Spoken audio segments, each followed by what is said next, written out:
Well, hello, hello, hello. This is Rosa, RCG Creations. How are you doing? I'm just checking to make sure it's recording. Today, we're going to be making bacon in a whole package.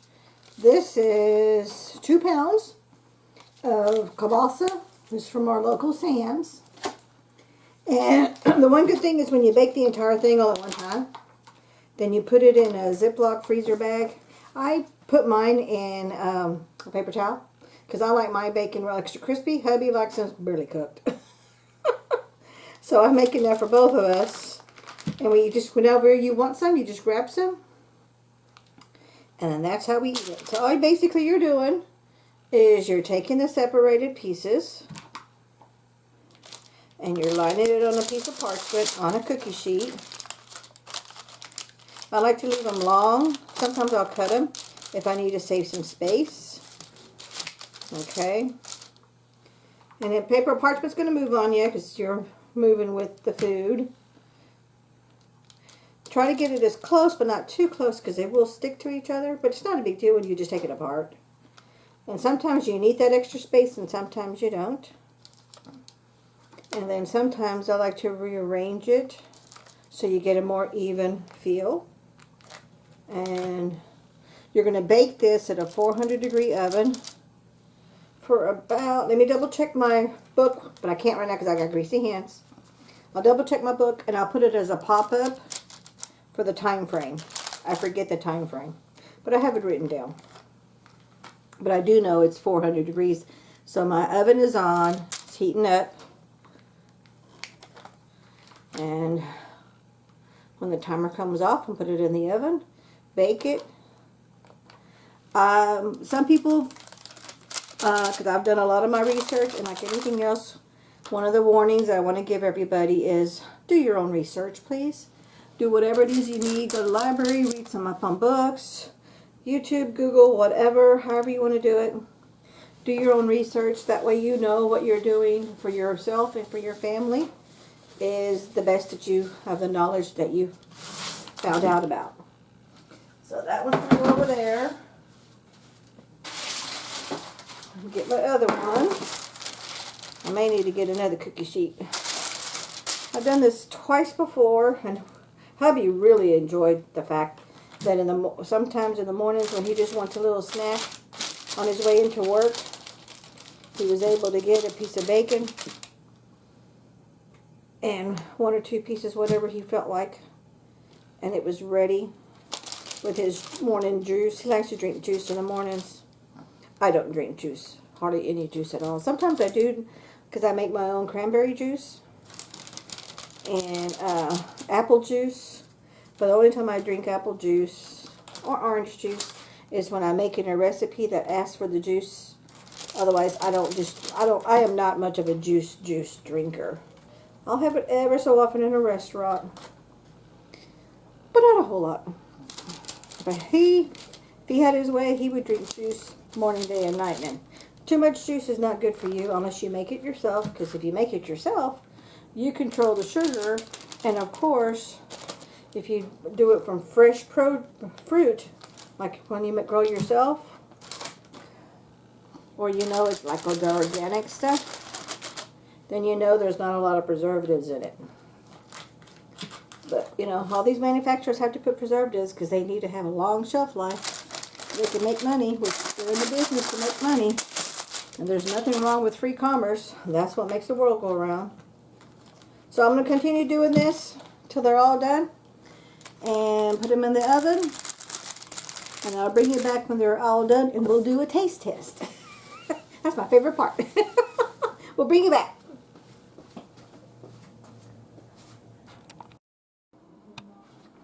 Okay, we are back. The bacon, I ended up using 3 cookie sheets, 2 great big ones and 1 little one. And I've got this soaking on some paper towels. I'm trying to stay away from a lot of grease, so that's why I'm leaving them there in the paper towels. And I did 2 plates of that for all the bacon. Now I'm saving my bacon grease because this makes really good seasoning, like when you're adding cooking, sauteing some vegetables Or like if you want to make some fresh eggs and you want to use a little bit of, oh, excuse me, that's my alarm. That's my other chore I got to get done. That, like when you're making over easy eggs and you want just a little bit of grease, you know, not a whole lot, use your leftover baking grease. Of course, you can always use vegetable oil, but if you're going to go to all this work, use every bit of it. So you're cooking the bacon, and I personally, this is my personal choice, you do you, is I'm soaking the grease on each piece of bacon, and then I'm going to wrap it. I'm going to bring you to that phase in just a minute, and then we're going to use the leftover grease for another meal. This also is really good to put in. I know a lot of people may not like this, but when you're making regular white rice or brown rice too, and after it's been totally cooked, because you know you boil it in water, then you put the lid on it, then you let it simmer on low for 15-20 minutes, depending on what kind of rice you're using. And once it's all done, you fluff it all out. Well, when you fluff it all out, okay, before you pour it on your plate, pour just a little bit of this bacon grease while it's still hot. Stir it all up. Oh, talk about flavor, because you're just doing a very, very little, like less than 1/4 of a teaspoon. Okay, it's just enough to give it a little bit of a kick, and of course it depends on what you're making with the rice. But if you're doing like a grilled chicken or a grilled pork, a braised pork, anything like that, that's just like a win-win and gives you extra flavor. And you're using very, very little, so it's still a little bit on the low count. No, it's not totally low count, no. Let's be honest, no, it's not. But you're doing a lot of your cooking because you enjoy it. But of course, everything is done in moderation. So you do you. Look, one of my favorite sayings for everybody that I know. You do you, and I do me, and that's all that matters, because we only have to listen to ourselves, and that's it. Okay, so now what I'm going to do is, the next phase is after you've taken your bacon, first, of course, let it cool off. Take your bacon, and I always let it cool off just a minute, and usually it's because I've got so many things that I'm doing with two pans coming out at the same time. Put it on a plate with some paper towels and let it soak. And then the leftover grease that you have, I always try to get a corner that has paper already on the edge of it, because I don't want to make an even bigger mess than I already have. Now I pinch the middle of it, and you see how the bacon grease is all going to fall to the corner, and then it's going to dribble out. And this is not a fast chore. This is one that's going to take patience and time, but it's so worth it because, number one, you're using, bacon's expensive, so you're already using the bacon, okay, and you're saving it for future use, which saves you a lot of time, especially if you're a working person, or, you know, sometimes, even if you're not working, you just don't feel like making a big old 45-minute meal. You know, this is going to save a lot of time, or if you want to add this, like cooked bacon on top of a salad is really good. Just when you take it out of the freezer, heat it up for a few seconds in two things of paper towels, or one, depending on how much bacon you have, and let it soak up some grease. Put it on a plate, microwave safe plate, and put it in the microwave for 20-30 seconds. Heat it up a little bit, and then tear it up in pieces and put it on top of your salad for some little extra crunch. Or whatever it is that you're making that you need cooked bacon for. Okay, so, and I'm just going to let it dribble until most of it is all done. And of course, because this is a smaller pan, you don't have a lot of bacon, but the great big one that I used the first time when I first got the video, it was all this bacon right here came from that. Because of course it's a lot more bacon than this last piece here. Because this piece, I think, is only, whoops, almost out of 1, 2, 3. This is only 5 pieces of bacon in this pan. Okay, and then when you're pretty much think you've done, or you filled up your jar, and what's nice about this is seal it up, close the lid, put it in your fridge, label it, of course, because you want everybody in the family to know what it is. Plus, for yourself, you want to know what it is. Is this bacon grease, or is this like something else? Because some people make their own lard and stuff. I haven't gotten to that. I've done a lot of research on it, but I'm not there yet. I still buy my Crisco, and I do my own vegetable oil. I just go to the grocery store and buy it. Okay, so But anyway, so that way you always want to label everything, and if you can, date it, so just so you know how old it is. But this is bacon grease. The minute you open up the jar, if it starts to smell, throw it away. Don't use it, and make sure you wash. If you can, wash this in the dishwasher. If not, make sure it soaks in hot soapy water for a good 20-30 minutes, then wash it really good. Because bacon, the one good thing about bacon is when it turns on you, turns rancid, you smell it the minute you open up that jar. So don't even bother. It's not worth the headache because you're going to be sick, sick, sick. I've never experienced that, but I've heard, and I've only seen 2 people that I know of personally that ate something that they were hospitalized because they got really sick and stuff. But anyway, so there's the last little dribbles, and I'm good to go with that. So just very easily, there's a little bit of there. Then you get, let me move this back out of the way. This is not the top I'm going to use, but this is the top that I have for right now. I'm going to use my, oh, you know what? It's right here. I have a set of closable lids. I got them in regular and I got them in wide mouth.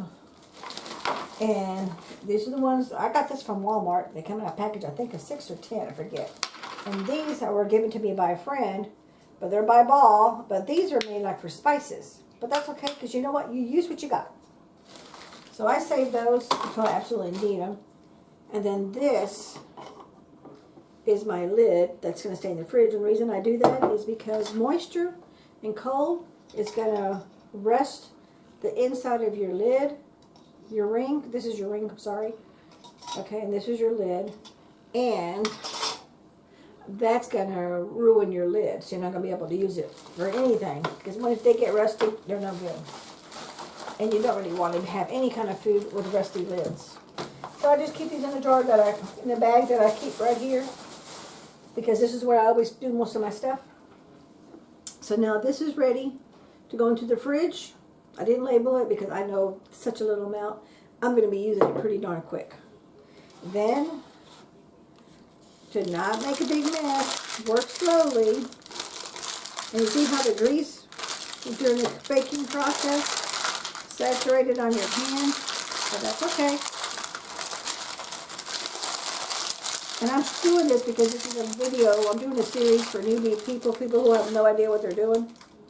Now I could take that and something, but to me it's not worth the headache. I'm just going to come over here. I'm going to go around the camera and throw this in my trash. Put my cookie sheet. I know you didn't see me because my hands are all greasy, so I can't show you. But I put my cookie sheet in the sink because I'm going to wash it with hot soapy water. And then whatever grease I have here, I personally like to have on a wet towel. This is my favorite towel, and you can tell it's been very well loved. And wipe any extra grease that I may have. Then I'm going to wipe my hands because nobody wants to work with dirty hands. Okay. Pull up my sleeve again. It's winter here, and I'm dressed for the weather. Now, I'm going to show you the next phase. You can do this at any phase. It doesn't make a difference. It's totally up to you. You can skip that whole part about saving your grease altogether and just put everything in the garbage. But when you get your bacon off the cookie sheet, once it's bacon, of course it's sitting in all that grease. So you want to put it on some paper towels. And for extra measure for us, is I grab a clean paper towel and I soak and I dip it with the other clean paper towel so it soaks up all the excess oil, grease from the bacon. Then you flip it around, and of course you do this when the bacon's kind of cool so you can handle it. And of course my bacon's cool because it's been sitting here for a minute while I was doing the other phase. And then you do it again on the other side. And you're wanting to get in all the little grooves, all the little dimples of the bacon, because your little pockets will have bacon sitting in here. Like in this little pocket right here, this little pocket right here. It has grease in it. I know you can't see it in the video, but I can see it. And you'll be able to see it when you do it in real life. And then you're just soaking it all up. Okay, so let me wipe my hands again, because this is a greasy job. I'm going to come over here to the assembly line. I'm going to move the camera around so you can see what's going on. Okay, there we go. That's a good assembly line. You can see everything. Now, I want to just show you.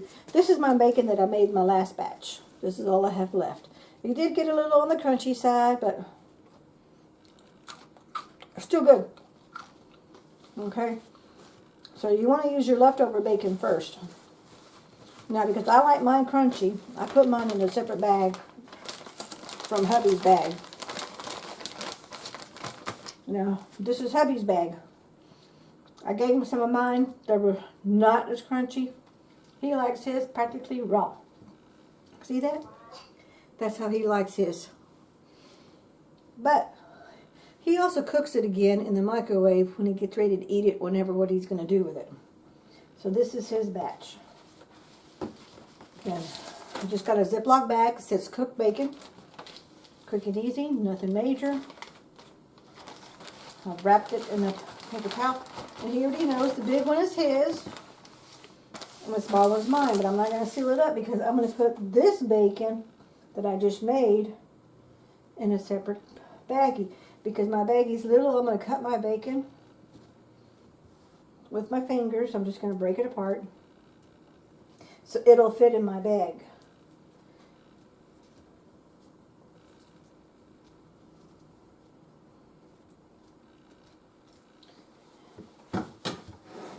Greasy, greasy, greasy. Okay. Now, because this bacon is older, I'm going to use it first. So I'm going to put my fresh bacon in the back.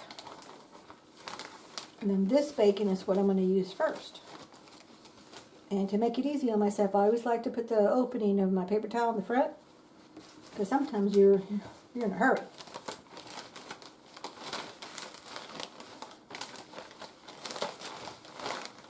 So there it is. So when I'm in a hurry, I open it up. I just get the opening, and there it is. And then I pick up however many pieces of bacon that I want. See? And I don't have to worry about taking the whole thing out. And of course, you just seal it back up.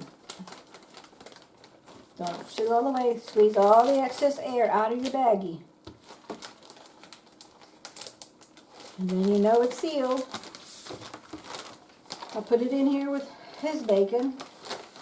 This is community bacon for the both of us. We also save space in the freezer that way. And now you have cooked bacon. Stick it in the freezer. You grab it whenever you need it, and you're all set and good to go. He knows the little baggie's mine, and he knows the big one is his. And of course, if you take some of mine, that's okay. If I take some of his, which I will not do, he knows I won't do it. That's okay too. Alrighty. We thank you so much for watching. We take care. Don't forget to hit like, comment, and share. We see you in the next video. Take care now. Bye-bye.